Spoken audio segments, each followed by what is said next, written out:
Good evening, ladies and gentlemen.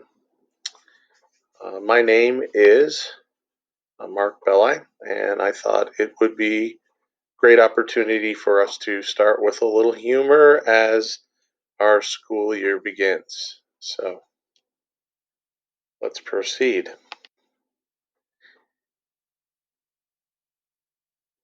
Yeah, I like this, imagining moms everywhere celebrating with a little extra enthusiasm now the kids are back in school. Twitter, Twitter, Twitter.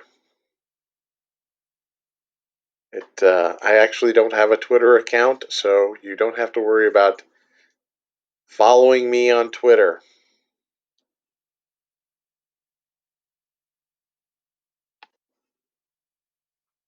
And of course, wouldn't be the start of school if we didn't have a quiz. So here I have a quiz for you. See if you can identify those people in the pictures.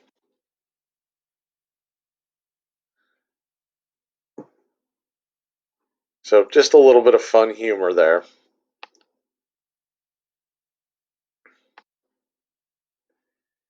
So welcome to fourth grade. Uh, I am Mr. Belli. Blessed to be the fourth grade teacher here at Guardian for the past 3 years. Well, 2 years, starting my third year. So, Mr. Bell, I buy the numbers. Number one, I have one wife. Four is for my four daughters, and two is for my two sons. So, I have six children. Dorothy, Celia, Ruth, and Esther are the names of my daughters, and Gideon and Josiah are the names of my sons. We have two dogs and we have one cat, and I just completed my 30th year of teaching. So I have a few ideas for you to ponder, things that I like the kids to think about as well. When we put God first, all other things fall into their proper place or drop out of our lives. I think Mr. Benson had a very wise thought there. And fear, F-E-A-R, has two meanings: forget everything and run, or face everything and rise. The choice is yours. I really push the idea of perseverance. I read in some studies a couple of years ago that the number one indicator of success for people is their ability to persevere. So if you haven't heard your kids talk about perseverance yet, you probably will at some point, because I mentioned it. I've already mentioned it both days, and I will continue to bring it up that life is challenging, but God says He is going to be with us and that we're not supposed to fear, and that should give us a strong desire to persevere.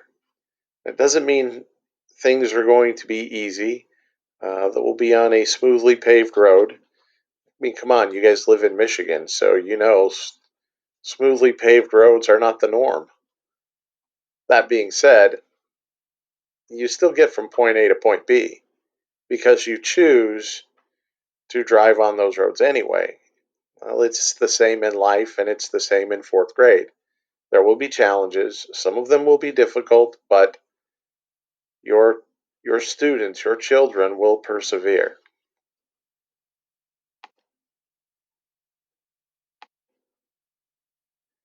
Communication. I believe communication is the key to many things. And so I commit to you that I will work hard to communicate with you. That doesn't mean I won't make mistakes. I very likely will make many mistakes this year that I have to apologize for. That's honestly, that's what I've done I've had that happen to me numerous times where I make a mistake and I have to just say, "Hey, that's on me. I blew that. Please forgive me." The kids already know it. They've already heard me apologize, and we just kind of keep moving forward. We don't get hung up on the challenges we face. We just keep moving forward. When we need to apologize, we do. We don't hold on to the mistakes we've made. We let them go and we move forward. So, some of the ways that we will communicate with each other. There is a program that comes with your students enrolling at Guardian, and that's FACS. RenWeb is another name for it. The family portal will be a link to some of the assignments that I give, so you can look at that to find homework. You will also be able to use the gradebook to see how your children are doing. When you do that, if you should see a 0, there should be a note with those grades where students don't do well, they get a 0. Please look at those notes. Maybe they turned an assignment in late and I haven't had a chance to grade it yet. That's a possibility. So please take a look at those notes. Email. That is probably the most consistent way to get a hold of me. If you email me, I check my email in the morning. I also check it in the evening. I don't check it regularly during the day because I don't have free time during the day. So if you've got an emergency, please don't email me. You're not likely to get a response during the school day. I'm busy teaching. And when I'm not teaching, I'm helping. So if you have an emergency, call the school office and they will give you my voicemail box or they'll pipe you directly through to me and we'll deal with that emergency, okay? But I consistently check my email, so that'd be a good way. Remind, I will be sending a form home. I know it says look for emailed invitations. If you have a email on RenWeb, I will try to email those invitations out, but I'm also sending a form home with your children. I may have sent it home today, Wednesday, so you might want to ask them about that. Uh, a way to stay connected. I give updates generally through Remind. Parent teacher conferences. I encourage you to sign up for parent teacher conferences when those opportunities present themselves. It's good for us to sit down and talk about the successes that your children are having and also spend a little time on things that they could areas they can grow in. So I strongly encourage you to sign up for those parent teacher conferences and I look forward to talking to each of you. Written notes. If there's something you need to communicate to me and you want to write a note, there is a box on my desk for written notes that students can put written notes in. I check that regularly and try to make sure that I am up to date on that and what's being sent by parents. I know you guys can't come into the school at this point, so that the communication as far as talking to me before the school day is a little bit more challenging, as well as after school.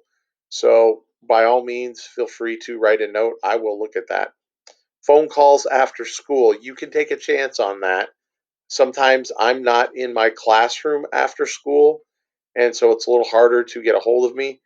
If you call on a Tuesday or a Thursday this year, right after school, I will most likely be working with students in the classroom, so I might not pick that up.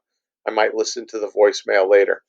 So, phone calls after school aren't always the best way to get a hold of me, but you can leave a message on the voicemail box. I do check that regularly.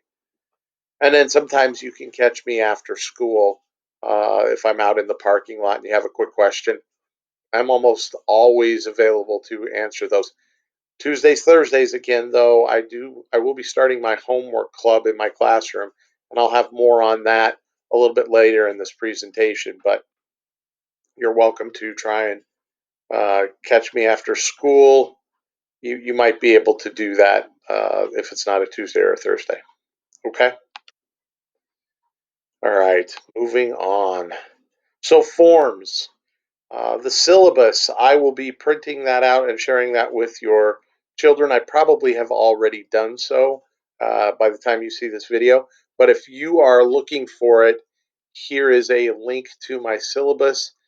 Students should be bringing that home for you to see. And I will go over my syllabus in just a couple of seconds. I'll just touch on a few things.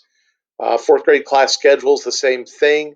Here's a link to it so that you can see that. Discipline policy. My class rules are printed. You will need to read that over with your children, make sure they understand what that means and what the expectations are. And then they have to sign that and bring that back to me. You will also have to sign it. So both you and your child will have to sign that. Remind. Like I said, the information for Remind should have been sent out earlier today with your child. So you'll just need to look for that form to log in. And then I'll try to get an email link sent as well. Student textbook checkout. Uh, Math will probably be the only textbook that they have to check out. We might do our large basal reader, but I tend to use more novels than I do basal reader for my reading program. So I think you'll enjoy what I do with reading. I think the kids enjoy what I do with reading. It's just an opportunity to really dive into a whole book and really explore the characters and the settings as well as the themes that the authors present. So, student specific technology, our English book as well as our social studies book are both online textbooks. Now, English, I tend to do that in class. There's not usually a ton that they need to do as far as work outside of the class. They will have some worksheets that they will have to finish. There will be some writing that they will have to do that involves English. So they'll have English homework, but a lot of the studying of that will take place right in the classroom. So I don't know if you're familiar with Shirley English. I found it to be a fantastic program. That is what we are using. It's a little different program than the other teachers are using. I was doing a pilot of that curriculum for our school last year when COVID interrupted. So I actually have an extended pilot of the program going on. Social Studies is an online textbook.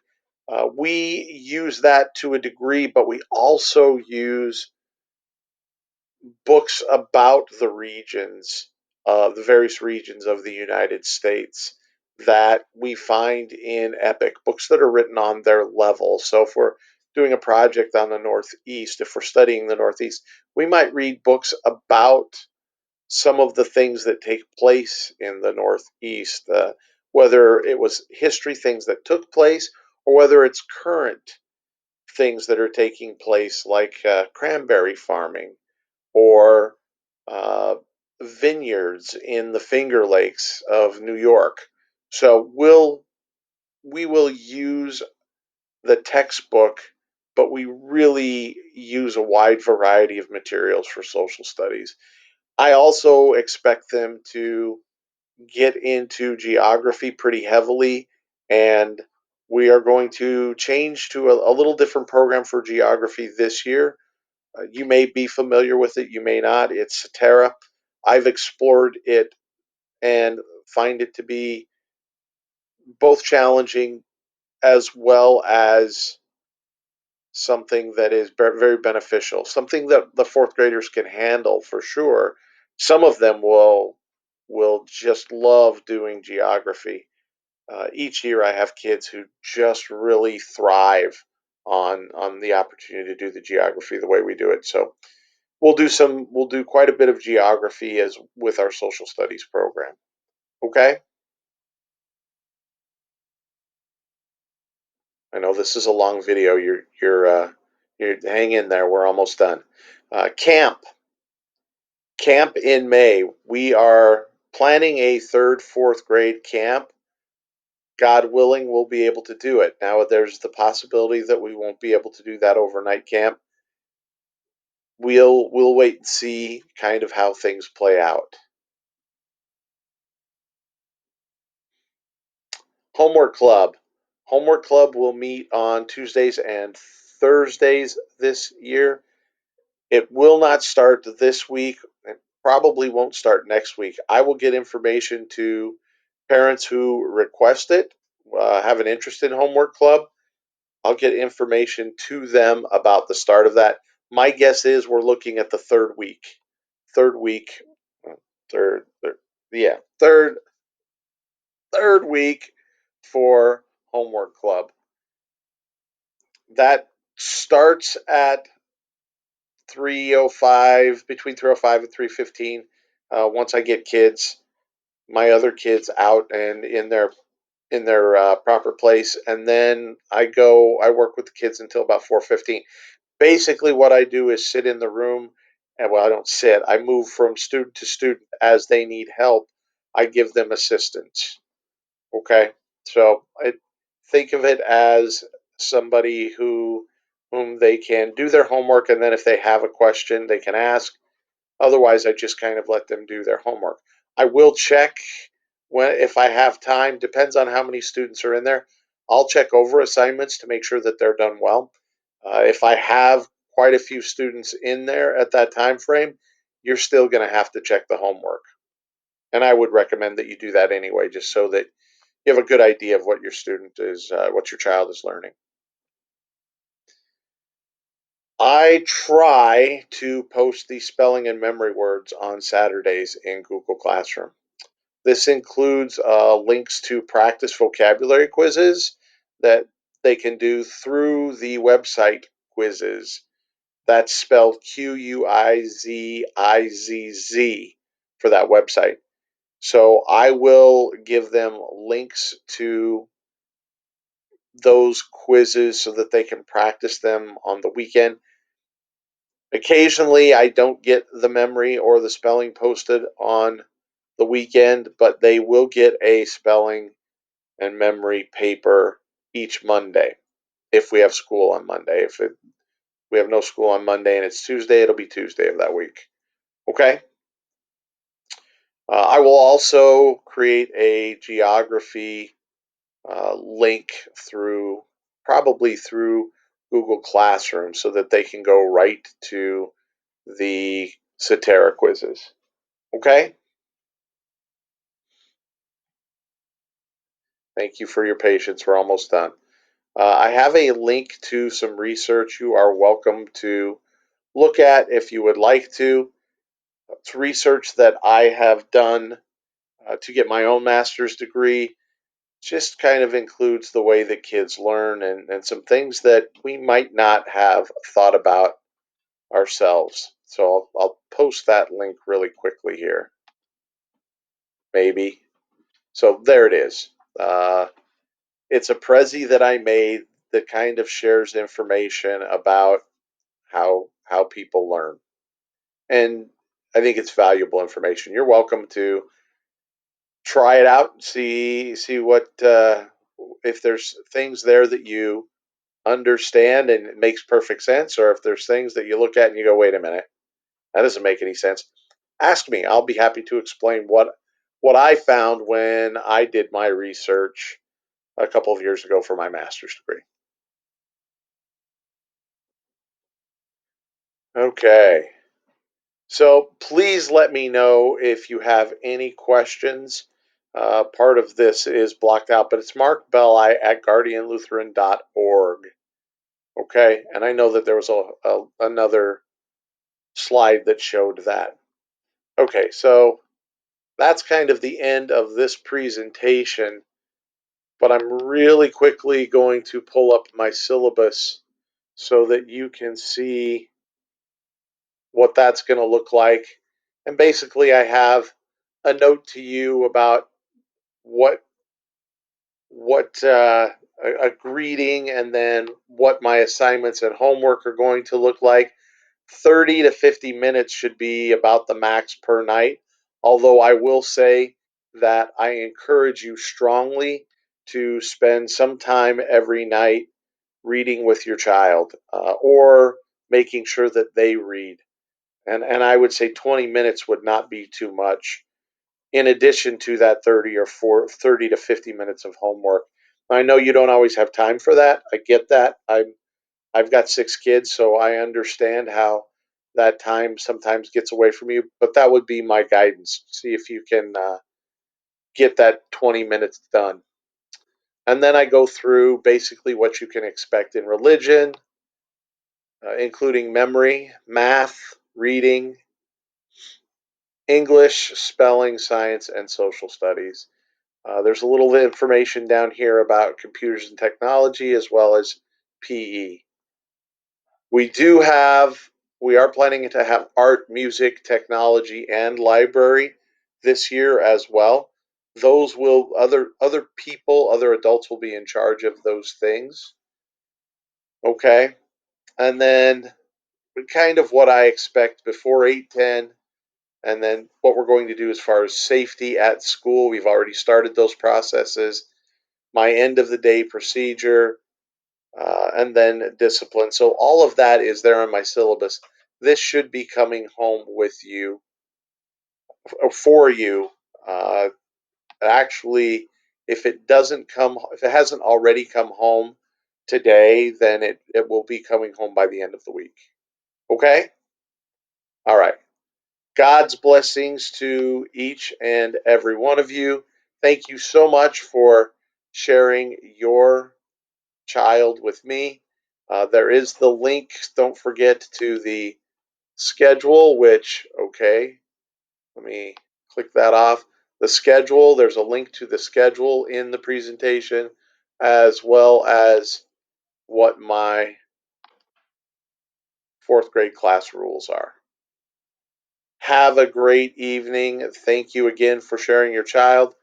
I'm blessed. I'm looking forward to what I get to learn from your children this year. Have a great evening. God's blessings. Bye.